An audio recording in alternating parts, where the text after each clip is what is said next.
अस्सलाम वालेकुम। हमारे पास है question number 9, verify the associative property addition and multiplication of the following numbers. हमने फाइंड की थी पिछले क्वेश्चंस में कि एसोसिएटिव कॉम्यूटेटिव प्रॉपर्टी फाइंड करनी है, और यहाँ पे अब हमने क्या फाइंड करनी है, एसोसिएटिव प्रॉपर्टी फाइंड करनी है। ठीक है, तो एसोसिएटिव प्रॉपर्टी क्या होती है इसको पहले हम डिस्कस कर लेते हैं। एसोसिएटिव प्रॉपर्टी होती है हमारे पास विद एडिशन के साथ। मल्टीप्लिकेशन की बाद में करते हैं, पहले एडिशन की करते हैं। एसोसिएटिव में हमारे पास 3 नंबर होते हैं। ठीक है, जैसे है हमारे पास a प्लस बी प्लस सी। ठीक है, अब ये होता है कि यहाँ पे पहले में ब्रैकेट होती है। ठीक है, अब दूसरे में भी कर सकते हैं। ठीक है, 2 नंबर में ब्रैकेट होती है। ठीक है, इज इक्वल टू यहाँ पे भी a प्लस बी प्लस सी। अगर हमने यहाँ पे पहले 2 में ब्रैकेट की है, ठीक है, अगर पहले 2 में ब्रैकेट लगाई है तो यहाँ पे एसोसिएटिव प्रॉपर्टी का ये रूल होता है कि यहाँ पे फिर दूसरे में लगानी है ब्रैकेट है, और अगर यहाँ पे दूसरे में लगाई है तो यहाँ पे पहले 2 नंबर्स में आपने ब्रैकेट लगानी है। ठीक है, तो ये हमारे पास हो गई एसोसिएटिव प्रॉपर्टी। तो अब हमने क्या करना है, ये हमारे पास 2 पार्ट है।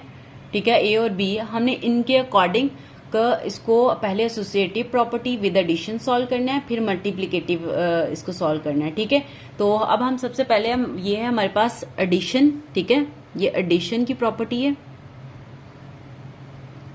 तो इसको सॉल्व कर लेते हैं विद एडिशन। ठीक है, एसोसिएटिव प्रॉपर्टी विद एडिशन, तो इसको लेट कर लेते हैं। ये हमारे पास ए है, ये बी है और ये सी है। ठीक है, अब हम इसके अकॉर्डिंग सॉल्व करते हैं। तो यहाँ पे आएगा a हमारे पास है 1/2 प्लस b है हमारे पास 1/4। ठीक है, ब्रैकेट है तो ब्रैकेट लगाएंगे, प्लस c हमारे पास है 5/3 इज इक्वल टू। ठीक है, ये इक्वल आ गया। फिर a हमारे पास है 1/2 प्लस, अब ब्रैकेट क्या लगी है, b से पहले लगी है। ठीक है, यानी a के बाद ब्रैकेट लगी है। यहाँ पे आएगा 1/4 प्लस 5/3 आ गया। ठीक है, अब हमने ये करना है कि सबसे पहले हमने रूल के अकॉर्डिंग सबसे पहले ब्रैकेट को सॉल्व करते हैं। ठीक है, तो ब्रैकेट को सॉल्व करने के लिए हमें क्या चाहिए, इनका डिनोमिनेटर सेम चाहिए।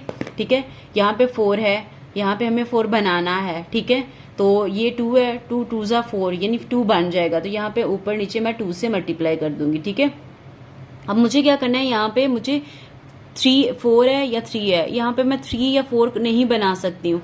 यहाँ पे मैं 3 या 4 नहीं बना सकती, और यहाँ पे अगर 4 है मैं 3 नहीं बना सकती। तो फिर मैं क्या करूंगी, मैं फिर इनके ऑपोजिट डिनोमिनेटर के साथ मल्टीप्लाई कर दूंगी। ठीक है, तो यहाँ पे मैं मल्टीप्लाई कर दूंगी 3 के साथ, और ये 3 है तो इसके साथ 4 के साथ मल्टीप्लाई कर दूंगी। ठीक है, यानी डिनोमिनेटर आपने सेम करने हैं। आप इसको with the help of prime factorisation भी सॉल्व कर सकते हैं, यानी डिनोमिनेटर सेम करने के लिए। ठीक है, तो अब हम क्या करेंगे, 2 1 2 ओवर 4 प्लस 1/4 प्लस 5/3 आ गया। ठीक है, अब इनके डिनोमिनेटर सेम हो गए हैं, is equal to 1/2 plus bracket start 3 1 जा 3 ओवर 12 प्लस 5 4 जा 20 ओवर 12। अब देखिए इनके डिनोमिनेटर भी सेम हो गए हैं। ठीक है, तो अब मैं क्या करूंगी, इनको प्लस कर लूंगी। 2 + 1 3/4 प्लस 5/3।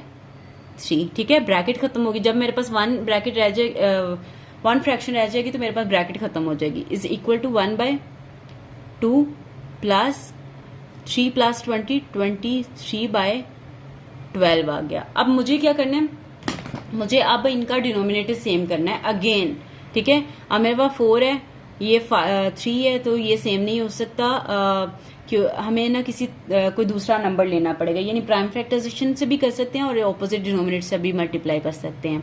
तो यहाँ पे 4 है तो ऑपोजिट डिनोमिनेटर क्या है, 3, तो मैं 3 से मल्टीप्लाई कर दूंगी, और यहाँ पे 3 है तो ऑपोजिट डिनोमिनेटर यहाँ पे 4 है तो 4 से मल्टीप्लाई कर दूंगी।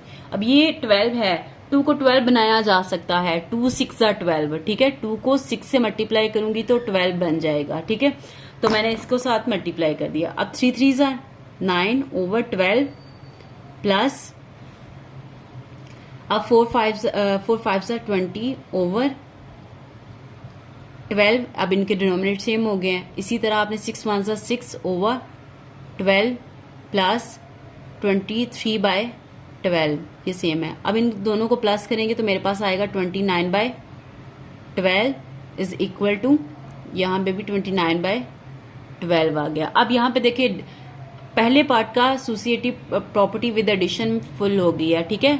उसका दोनों का आंसर सेम आ गया 29/12, 29/12।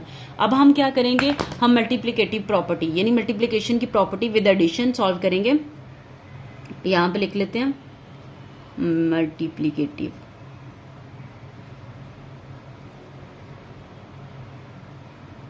इसको मल्टीप्लिकेटिव लॉ भी बोल सकते हैं, विद एसोसिएटिव लॉ बोल सकते हैं, प्रॉपर्टी बोल सकते हैं, ठीक है।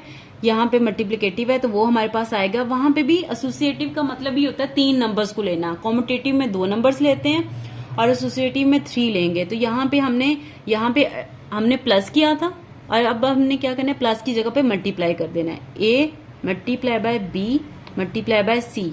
सेम यहाँ पे भी अगर हमने पहले में ब्रैकेट लगा रहे हैं तो दूसरे में हमने क्या करना है, एंड वाले में लगाने हैं। A multiply by B multiply by C, तो यहाँ पे एंड में ब्रैकेट लगेगी। हमने जो पहले लेट किया हुआ था, ऊपर लेट किया था ए बी और सी, ए बी और सी, इसी तरह हमने इन्हीं ए बी सी को यहाँ पे यूज करना है। तो यहाँ पे ए मेरे पास क्या है 1/2 मल्टीप्लाई बाय बी 1/4 और मल्टीप्लाई बाय सी 5/3 आ गया इज इक्वल टू, इसी तरह मेरे पास ए है 1/2 multiply by bracket start 1/4 multiply by 5/3 आ गया, ठीक है। अब इसको मैं ब्रैकेट जो ब्रैकेट में है उससे पहले सॉल्व करते हैं। 1 1 1 ओवर 2 4 8, ठीक है, ब्रैकेट खत्म हो गई है। अब रह गया 5/3 is equal to 1/2 as it is आएगा। 5 1 5 ओवर 3 5 12, तो यहाँ 3 4 12, तो ये मेरे पास आ गया। अब अगेन यहाँ पे अगर कोई सिंप्लीफाई हो रहा है तो कर लेते हैं, अगर नहीं हो रहा तो हमने क्या करना है, डिनोमिनेटर को डिनोमिनेटर के साथ और न्यूमरेटर को न्यूमरेटर के साथ मल्टीप्लाई करना है। 5 1 5 ओवर 8 3 24 इज इक्वल टू 5 1 5 12 2 24। तो अब हमारे पास ये इसका इनके भी डिनोमिनेट सेम आ गया, सॉरी इनकी भी हमारे पास फ्रैक्शन सेम आ गई है with multiplicative associative law with multiplication. तो यहाँ पे देखें 5/24 और 5/24, ठीक है। ये हमारे पास है पहला पार्ट जो है वो इसका कंप्लीट हो चुका है। अब हम चलते हैं सेकंड पार्ट की तरफ।